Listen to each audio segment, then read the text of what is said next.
बर्तमान आ सब किसी ना सब बदली जाइए गाईर सफरा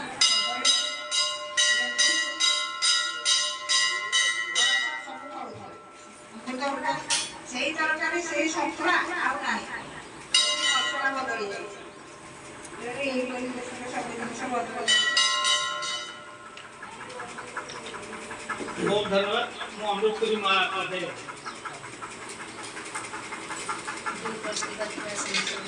नमस्कार मोर नाम हूँ मीना किशन ग्राम मत भाई जो गाइले बौल गीतटी कोईली गीतटी मत बहुत भल लगे सब भाई मान लिखा सब भल अच्छी सब भल लगुच कि मत बहुत दुख लगे नानी आज ये सम्मान आसिक पहुँची से पुस्तक पढ़ी पढ़ी सही पुस्तक पढ़िया पर से आज ये सम्मान जगार पहुँचती मत बहुत खुशी लगुच जे से आम गाँव गर्व रखिंट तेणुक मत टे बहुत दुख लगे कांद लगे आज मन में बहुत दुख थे भी से दुखटा गाँव क्या प्रकाश करती कौन सी कथा क्या कहते नानी तुम्हें एत बढ़िया तुम सब गीता भागवत ये धर्म बाटे चलुच से बाटे चल कहानी कथा शुणी जदि पुआ बोह न दौरान जहाँ न कर कथा कौन से कहानी कह सी भी मो कथा रखी से के दुखटा प्रकाश करते मत यहाँ बहुत दुख लगा आज पुअर कथा जो पढ़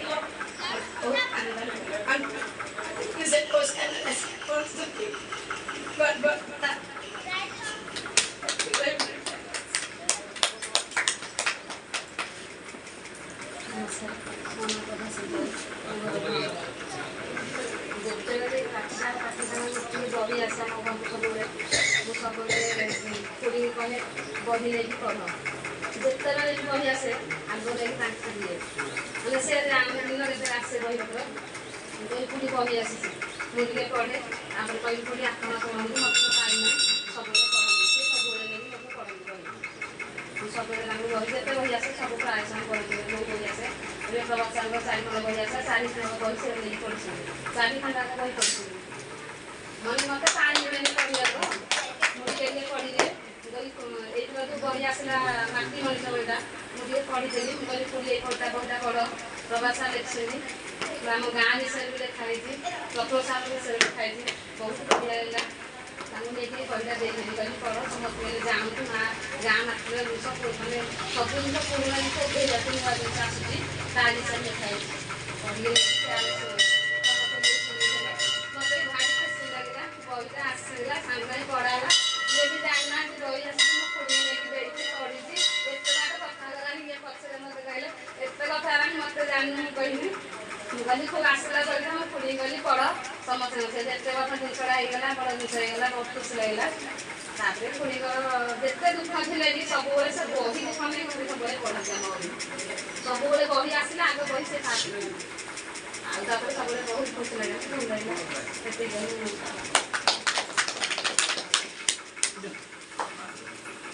बहुत बहुत धन्यवाद पाठशाला भारत में लक्ष लक्ष अच्छी पाठागार लाइब्रेरी जो कहते भारत में लक्ष लक्ष अच्छी पाठशाला नहीं सब गुरुत्वपूर्ण कथा गोष्ठी पाठशाला नहीं ओडिशा प्रथम गोष्ठी पाठशाला अनौपचारिक भाव बेसरकारी भाव आपंकर दुहामड़ा गाँव में विगत 2.5 वर्ष 3 वर्ष आरंभ हो वर्तमान सरकार प्राधान्य गोष्ठी शाला गोष्ठी पाठशाला गला तेणु समय अच्छी सुजोग अच्छी राजनीति नेता मैंने आप गाँव प्रिय आप गाँव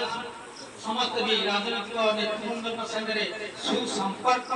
आपण मैंने भी समय अच्छी जदि आग्रह प्रकाश करती आपण मैंने पंचायत प्रशासन को स्थानीय विधायक को गोष्ठी पाठशाला गृह निर्माण दाबी दरखास्त दे पारती माटीर सरर गोटे सीमा सीमा हूँ अर्थनैतिक आउ तार सीमा माटीर सरर गोटे स्वर अच्छी जहाँ किसी बाट शुभ संपूर्ण दिल्ली राज्य भवन पर्यटन शुभ से ग्यारंटी